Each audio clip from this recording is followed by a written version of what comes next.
Assalamualaikum warahmatullahi wabarakatuh. Assalamualaikum warahmatullahi wabarakatuh. Buya, saya hamba Allah dari kota Medan. Ingin bertanya kepada Buya, ayah saya jarang melakukan sholat. Jikapun melakukan, itu pun karena hatinya sedang tergerak untuk sholat, tapi tidak bisa sholat 5 waktu kecuali pada bulan Ramadan. Dan ayah saya selalu berprasangka buruk kepada orang-orang, menyepelekan orang-orang, dan terkadang suka memaki, terutama kepada teman kerjanya. Jadi Buya, saya ingin di akhirat nanti bisa bertemu dengan orang tua saya, dan saya melakukan hijrah karena Allah untuk bisa membantu kedua orang tua saya dalam beramal soleh.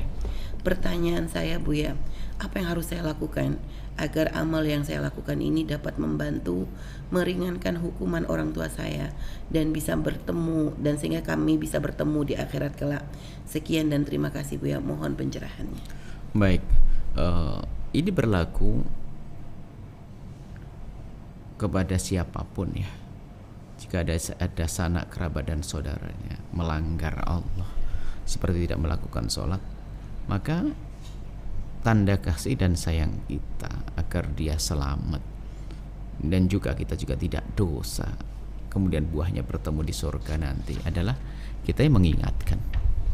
Tidak ada lagi, harus mengingatkan. Hanya yang perlu kita kaji adalah gimana cara mengingatkan yang tepat. Sebagai seorang anak mau mengingatkan orang tua, ini gimana cara yang paling tepat itu, ya kan? Ini perlu. Apakah dengan mengirim surat cinta kepada ayahandanya atau minta tolong kepada orang lain? Karena kalau tidak ada kesadaran dari dalam hati bahwasanya ini sebuah kewajiban, maka susah orang melakukan, sehingga orang entengin sholat. Ini yang pertama adalah mengingatkan, harus. Dan kemudian dengan mengingatkan itu bukan sekedar kita ingin menyelamatkan dia, tapi ternyata di saat kita sudah menjalankan tugas mengingatkan itu adalah agar kita juga selamat. Sebab kalau kita membiarkan begitu saja kesalahan dan dosa yang dilakukan oleh orang-orang dekat dengan kita, maka kita itu mendapatkan bagian daripada dosa tersebut. Maka wajib mengingatkan dengan bermacam-macam cara. Kemudian setelah mengingatkan, yang mendekatkan kepada kebaikan ya. Karena banyak orang itu tidak melakukan kebaikan karena dianggap itu sebagai sesuatu yang sangat berat. Orang tidak melakukan sholat karena kadang bukan karena dia ingin menantang Allah, Iya. tapi karena mereka tidak mengerti cara sholat yang gampang ya.